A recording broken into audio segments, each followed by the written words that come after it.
If you've begun the journey of attracting free traffic from the search engines to your website, then you've probably also begun to wonder how you can keep them coming back as loyal fans, giving you the opportunity to sell your products or services. The answer is an effective email list, and in this series brought to you by Solo Build It, we'll be exploring why having a trusted email relationship with your client base will support you and give you freedom in your monetization strategy without relying on Amazon and AdSense. Hello, I'm Paul Buckingham, roving ambassador for Solo Build It, the only online website builder that teaches you how to attract free traffic from the search engines and how to make money from it. So how often do you communicate with your visitors to your website using an email list? And if you do, how successfully do you sell to them? Sometimes, maybe never. Maybe it's the sort of thing that you think, I really should be doing that sometime soon. It certainly was something that I was doing for a very long time. Well, in this series of interviews, Luke Barber, co-creator of HomespeechHome.com, shares how he and his wife Holly have managed to earn enough to be stay-at-home parents for their now 5 children by building an authentic and trusted email relationship with their site visitors, and then supporting them further by selling them products. We discuss effective email marketing for beginners, basic email marketing strategies, and Luke provides some down-to-earth practical inspiration as to why you need to start creating an email list today. There's people out there who appreciate what you're doing and they want to be your fans and they want to hear from you, whatever you're doing.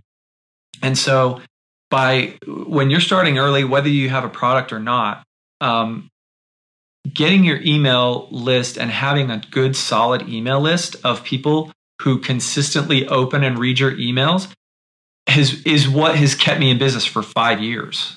The income as a result of their email strategy is over $100,000 a year. This is significant because there were no advertising costs.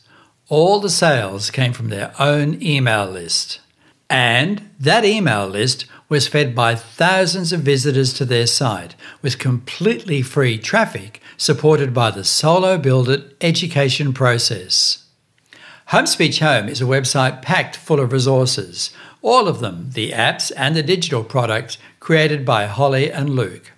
You can hear how they began their journey and how they developed the free traffic to their online business by visiting our first interview with them back in August 2019. And you'll be able to locate that by hitting the link just above us in the corner there. Or, of course, in the link below after you've finished the interview. For now, it's time to learn what you can achieve by creating an email list. Strap yourself in.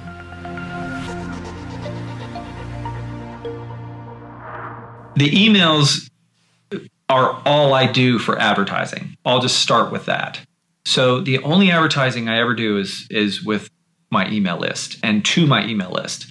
And so whenever I have a new product come out, whenever we have a new app come out, whenever we have a new feature come out in the subscription app, I'm promoting that to my list all the time. Now, of course, I have to promote to them good content as well to keep them happy readers. I don't want to just promote to them all the time, but that's mostly how, what I've been doing with the apps. Now, having said that, our app has changed in the past couple of years to a subscription.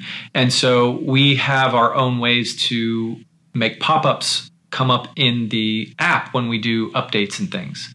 We also have those people's email addresses too. So we usually use both ways to remind people of the features and the extra things that they're getting with the app. The email list in the last couple of years, I've used more so to promote my digital products too, which makes up the other part of my monetization mix. Again, it was similar content, but just a different medium of product that I made. So I just made the same content that I had in my app into a digital downloadable product. And so I use that quite frequently. I use the email list quite frequently. Well, easily on a weekly basis to promote my digital product.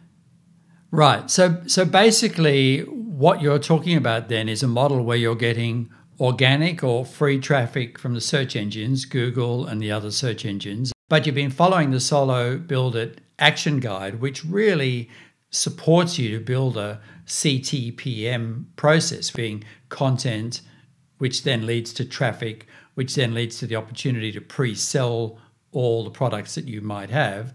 And then, of course, then it leads to monetization, the actual process of making money. A lot of people make the mistake of thinking, oh, I just got to put up a landing page and whammo, I'll be making a lot of money. But this is not actually how it works in the real world. Does that kind of summarize the process? Absolutely. So you've got a process now that is working 24 hours a day wherever people are in the country, and you're attracting new visitors to your site all the time. We want to particularly focus on the relationship that you have with them as a result of the emails. For somebody that's starting a business, though, let's go right back to the very beginning when you first started, perhaps. Why should they be starting an email list right now at the beginning? What's the significance of that when they really may not even have too many products? So the significance behind it is it just provides a more individual way that you can communicate with your audience. When you have traffic coming to your site, you really don't know how much it's worth, because if you ever try and go spend money on ads on Facebook to try and get traffic, you'll see how fast that money adds up. And so when you have free organic traffic coming to your site because of content, you're already building, that relationship. But then by offering to your reader to sign up to your email list, and oftentimes, incentivizing people to sign up to your list, or just saying, hey, sign up to my list. When you get that kind of traffic, you're going to get fans, period. Same goes for Facebook. If you have a Facebook page, people are going to follow you on Facebook, whatever. There's people out there who appreciate what you're doing, and they want to be your fans, and they want to hear from you, whatever you're doing. And so when you're starting early, whether you have a product or not, getting your email list and having a good, solid email list of people who consistently open and read your emails is what has kept me in business for 5 years. I quit my job in 2015, and for 5 years now, my email list has been my single source of advertising. And so, but that's because I've built that relationship with them. And so the sooner you start doing that, the better off you're going to be. So what was it that even hooked you into the idea of building an email list in the first place? Because I know, for example, with Solo Build It clients who are very, rightly focused on developing content and great content that will attract the visitors, often it's really easy to get stuck in that process rather than the process of building the next level of relationship. So what was it that made you go, geez, I don't want to lose anyone here? That's an interesting story, because about 6 months after we started our site, I was working out of my parents' house trying to help my dad start his own online business. And my uncle, who is a tech whiz, always has been, was visiting for the weekend. And he actually did his own consulting, like online business consulting. And so when I started talking to him about how I was getting the traffic I was getting and that sort of thing, he mentioned to me, he said, are you collecting their email addresses? Or are you collecting email addresses? And I said, well, no. And he said, why not? And I said, well, because I don't know. I said, first of all, I don't really know how. I said, I know I can set up a form on my site, but other than that, I don't really know any other way to do it, A. B, even if I did build an email list, I don't know what I would send to people. I don't know how often I would send them. And I don't even know what I would say. So I said, so no, I haven't been collecting email addresses. He says, well, you need to remedy that, and you need to start doing that right now.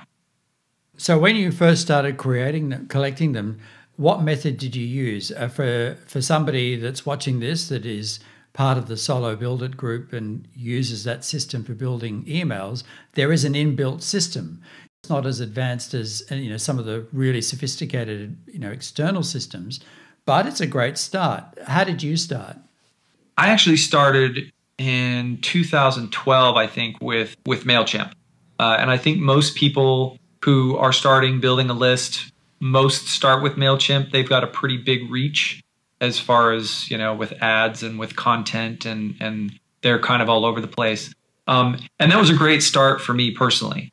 MailChimp is a great, reliable email platform that has been around for a long time, and they have a ton of options. I would never say anything bad about MailChimp. They're really good. But after I started making my products and things, I realized that I wanted to try and automate a little bit more of the sales, a little bit more of the funnels, a little bit more of the follow-ups that I had with people, instead of doing them one at a time, because that becomes really arduous really fast as you start building a list. So when I started using MailChimp, you could have as many subscribers as you wanted, but you could only send out, I think, 2,000 emails at a time, I think is what it was. And so, I built my list up to like 8,000. And so I would have to send out 4 batches of the same email to groups of 2,000. It just started getting really cumbersome. Right. And so you moved on. Yeah. We'll talk more in a while about different suppliers and different services and perhaps the benefits they bring for somebody that wants to have a look at that option. But I want to just stick with starting out for a little while, because somebody may well be getting the traffic, as we've already talked about, to their site, the free traffic, but they don't necessarily have got products created yet. That might have just been a leap too far at that stage of their development. Sure. But often there are affiliates, let's say, things like that. So do you find that finding an affiliate that you can really work with and then selling their services through the email is a good starting place for an email program? I think it definitely could be, if you don't have your own, and making relationships with other people who have products but don't have traffic is certainly a great way to go. My experience with that is very different, because most of the people that would have affiliate programs in my space of speech pathology are all creating kind of their own products and kind of think that we're all battling against each other, I think, because we have similar digital products. So I haven't had a lot of experience with that. I do have a gal that I know that I'm going to be starting to promote her course on language development. And I don't really have products or create products around that. So it's a good fit, because she's been paying a lot in she's been paying a lot in Facebook ads, so much so that she's kind of breaking even, or she's only making a few $100s, even though she sells like a $500 program. So I told her, I said, well, my problem is right now is that I can't build products fast enough. And she goes, well, my problem is I don't have traffic. And I said, well, I have traffic. And she goes, well, I don't. And I have, so we've talked, and I'm going to start promoting her course. But yes, affiliates is a great way to go. That concept there can really open up a whole other conversation and opportunity for somebody, because so many websites out there have no traffic. They might have created a product because they assume they're going to have traffic, or they might have created a product because they love it but don't know how to sell it. But when you have a site that's following the action guide from Solo Build It and the CTPM process, and it's working really well for you, as it should, then that's a great marriage made in heaven, basically. Yeah, it is.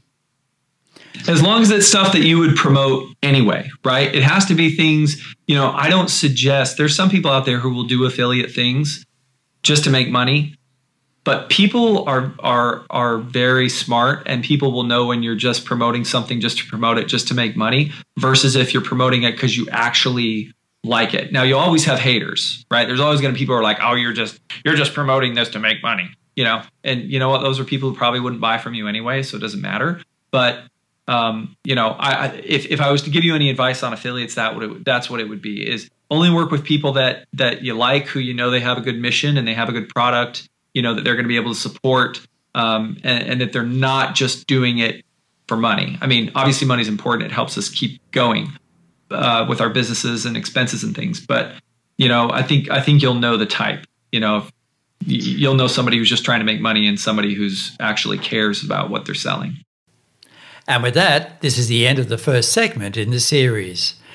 In the next interviews, we cover an overview of the types of services that are available and have a look at which might work for you. We also look at the power of gathering information from your subscribers, the way to present your emails, and the absolute do's and don'ts to watch out for. Believe it or not, I didn't know who my audience was until I started collecting email addresses. I was getting traffic and it was great. But Holly and I, in the beginning, our plan was to create and sell products for parents. So all of a sudden we went, oh my gosh, it's not parents who are looking for this information. It's the actual therapists themselves. So we had to do a total 180 on what we had originally planned to do, because the people who were using our content and our resources were speech therapists. You can make sure that you don't miss the next segment in the series by subscribing to the Solo Build It YouTube channel. Either click the little image that's appearing in your corner now, or in a link directly underneath the video when you're finished. Please click the notification bell as seen here so you don't miss the next video in the series. Until then, happy email list building from Solo Build It.